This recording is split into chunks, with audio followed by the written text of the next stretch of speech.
Admiral Stockdale was another prisoner of war. He was a prisoner of war in Vietnam.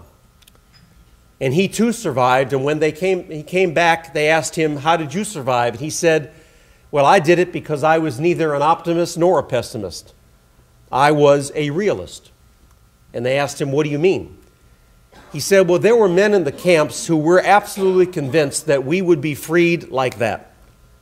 They were sure that by Thanksgiving, someone would come and liberate us, and Thanksgiving would come and go, and they were still there. They were then sure that they'd be freed by Christmas. Christmas would come and go, and they'd still be there. Easter would come and go. They died of broken hearts because they didn't understand the brutal facts of before them. And there were other men who died because they thought we would never be freed. And they too died of broken hearts."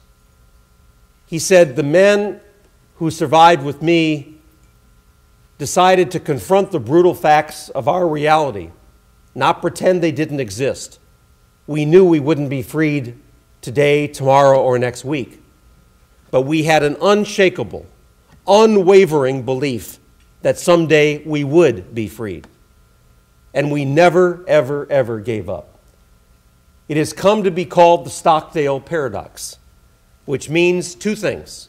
Number one, confront the brutal realities of your existence and deal with them head on, but never ever shake your faith that you will not just survive, but you will thrive. I say that today because to me that is the best way to view economic development in the state of Ohio today. As you know, Governor Strickland has given me a double honor, not only to serve as his lieutenant governor, but also as his director of development. And I believe that economic development has three essential components.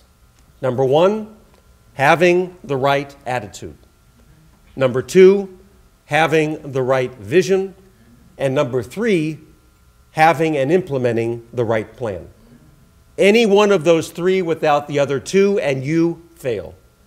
Great plan with all the best thinkers in the world, but a bad attitude won't work. No vision about where you want to go doesn't work. So tonight I want to talk to you about our attitude, I want to talk to you about our vision, and I want to talk to you about our plan, which means, unfortunately for you, this speech will be even longer than the oath of office. But your new president has promised me that he's going to give me the 5-minute warning. And I'm asking him to do it so high that all of you will see the 5-minute warning. And I promise no matter where I am in that speech, I will stop 5 minutes from when he raises his hand, as long as he doesn't do it right now. Let's talk first about the brutal realities. The foreclosure crisis that's hit many of you in your communities, Kevin Conwell in the city, Frank in Garfield Heights, Dan in Bedford. I get it. I know all of you are dealing with it every day. And although there may be some states hit harder than us, it is a huge challenge. The rising price of oil that has gone over $100, and the rising price of gas, the slide in the stock market, the credit crunch, all we have to do is read tomorrow morning's Plain Dealer or tonight's news. It's staring us in the face. And those are the brutal realities of our existence that Admiral Stockdale would say, you must confront and not ignore, and he is right. Which is why Governor Strickland in our administration decided to do something recently, because we decided we need to get ahead of the curve.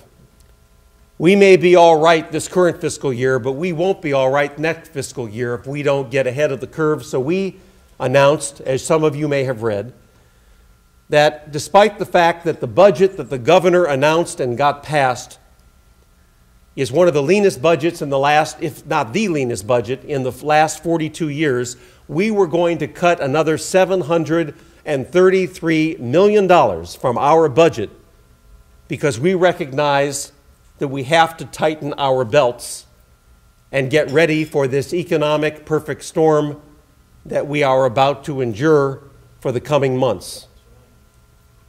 We recognize that we must do that, and we have a responsibility to do it.